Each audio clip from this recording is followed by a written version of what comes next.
Bohr atomic model. इसमें हम लोग क्या करेंगे कि सबसे पहली जो मोस्ट इंपॉर्टेंट चीज होती है वो होती है आपकी अल्फा पार्टिकल स्कैटरिंग एक्सपेरिमेंट।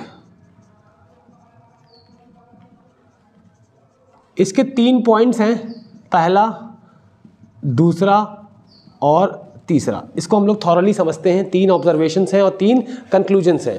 पहला ऑब्जर्वेशन ये था कि ज्यादातर अल्फा पार्टिकल्स गोल्ड फॉइल को क्रॉस कर गए अनडेविएटेड। मतलब क्या हुआ कि एटम इज हॉलो। तो पहला क्या चीज डिफाइन करता है? Hollow nature of the atom. Atom के अंदर का ज्यादातर स्पेस क्या है? खाली है। Some got deflected through very small angles less than 90 degree. इसका मतलब क्या हुआ कि पॉजिटिव एट सेंटर। सेंटर पे क्या है? पॉजिटिव चार्ज है। तीसरा इंपॉर्टेंट पॉइंट कि something very heavy at centre. Heavy at the centre, क्योंकि 10 से 20 हज़ार अल्फा पार्टिकल में एक आध अल्फा पार्टिकल ऐसे थे जो स्ट्रेट गए और स्ट्रेट ही रिवर्स डायरेक्शन में वापस आ गए। इससे क्या साबित हुआ कि सेंटर पे एटम के कुछ ऐसी चीज़ ज़रूर है जहाँ पे एटम का 90% मास और charge, 99% mass and charge is concentrated. फिर आपका आता है Bohr's atomic model. Bohr's atomic model. देखिए, अल्फा पार्टिकल स्कैटरिंग एक्सपेरिमेंट ने हमें एक रदरफोर्ड के जो एक्सपेरिमेंट था अल्फा पार्टिकल स्कैटरिंग एक्सपेरिमेंट, इसने हमें एटम के रफ स्ट्रक्चर का आइडिया तो दे ही दिया था। फिर उसके बाद बोहर आए, उन्होंने और एक्यूरेट आइडिया दिया हमें और बताया कि इलेक्ट्रॉन जो है वो उन्हीं ऑर्बिट में रिवॉल्व कर सकता है जिसमें इलेक्ट्रॉन का एंगुलर मोमेंटम उस ऑर्बिट के इंटीग्रल मल्टीपल में हो।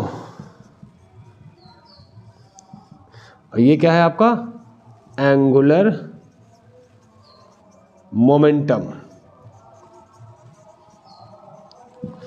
ठीक है। फिर हमारा नेक्स्ट टॉपिक आता है, वो है साइज ऑफ न्यूक्लियस,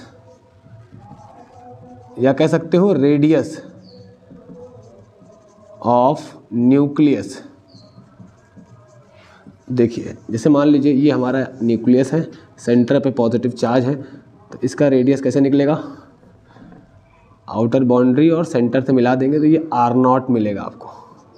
यहाँ से एक अल्फा पार्टिकल को हमने फेंका, या कह सकते हो थ्रो किया। इसको हमने अल्फा पार्टिकल को क्या दिया? काइनेटिक एनर्जी दी। जब अल्फा पार्टिकल यहाँ पे आया तो क्या हो गया? इसके पास पोटेंशियल एनर्जी स्टोर हो गई, एनर्जी कन्वर्ट हुई। तो याद रखिएगा, काइनेटिक एनर्जी बराबर U होगा, और U बराबर कितना होता है? 1/4 पाई एप्सिलॉन नॉट। इसके पास +2e का इलेक्ट्रॉन है, इसके पास Ze चार्ज है।